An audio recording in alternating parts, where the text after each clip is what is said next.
Joshua Abraham Norton was born in the late 1810s, although the exact year is unknown.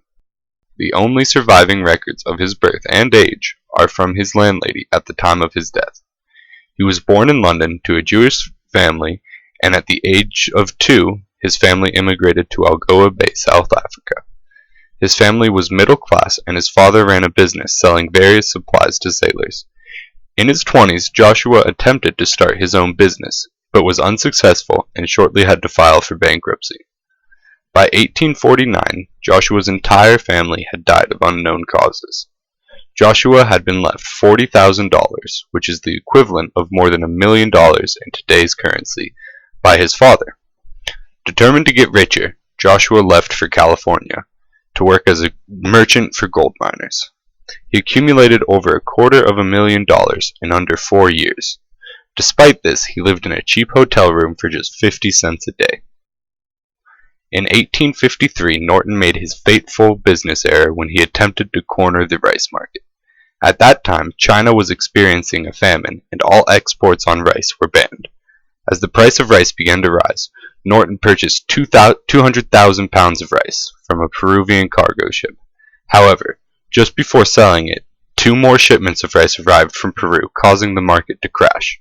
Over the next 4 years, Norton lost the remainder of his fortune in an unsuccessful legal battle with the merchant who sold him the rice, arguing the merchant had withheld information.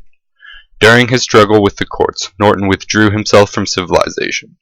In 1857, Norton re-entered society, although he was showing severe signs of mental illness.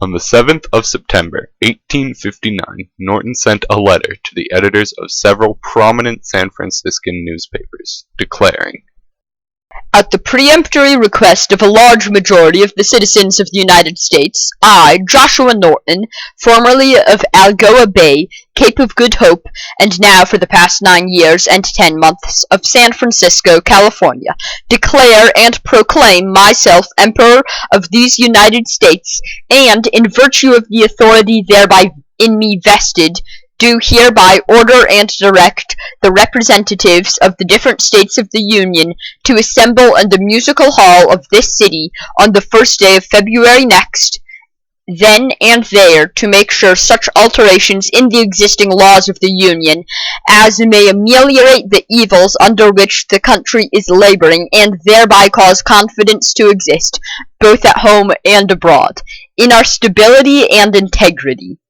Later, Norton extended his governmental duties to include Protector of Mexico. Norton also claimed to be a member of the Bourbon family, a royal French family.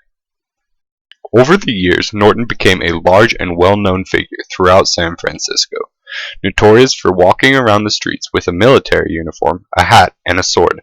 Norton usually wore a Civil War uniform from either the Confederate or Union side.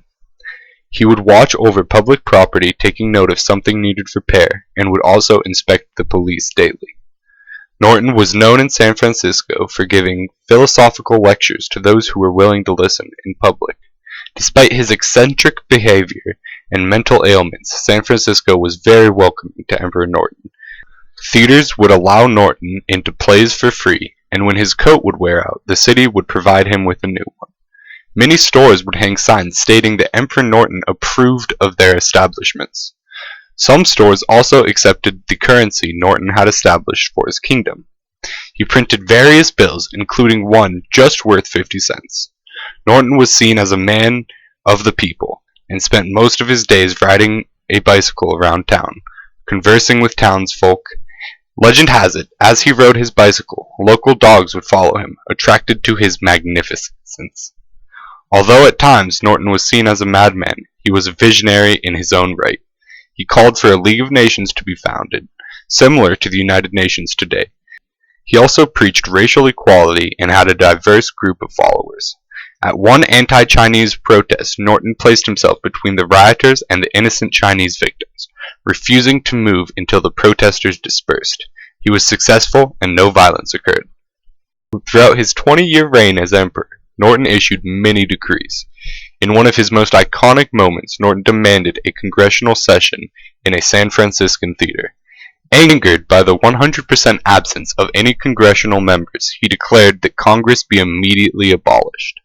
In another famous incident, Norton made a decree stating that the word "Frisco" was now banned, and any citizens found guilty of uttering it were charged with a misdemeanor and a fine of $25. In his exact words, "After due and proper warning, shall be heard to utter the abominable word Frisco, which has no linguistic or other warrant, shall be deemed guilty of a high misdemeanor, and shall pay into the imperial treasury, as penalty, the sum of $25. In his most lasting and eventually influential decree, Norton demanded that The following is decreed and ordered to be carried into execution as soon as convenient. 1. That a suspension bridge be built from Oakland Point to Goat Island, and then to Telegraph Hill. Last night at 8:15, Joshua Norton, universally known and known almost only as Emperor Norton, died suddenly in this city.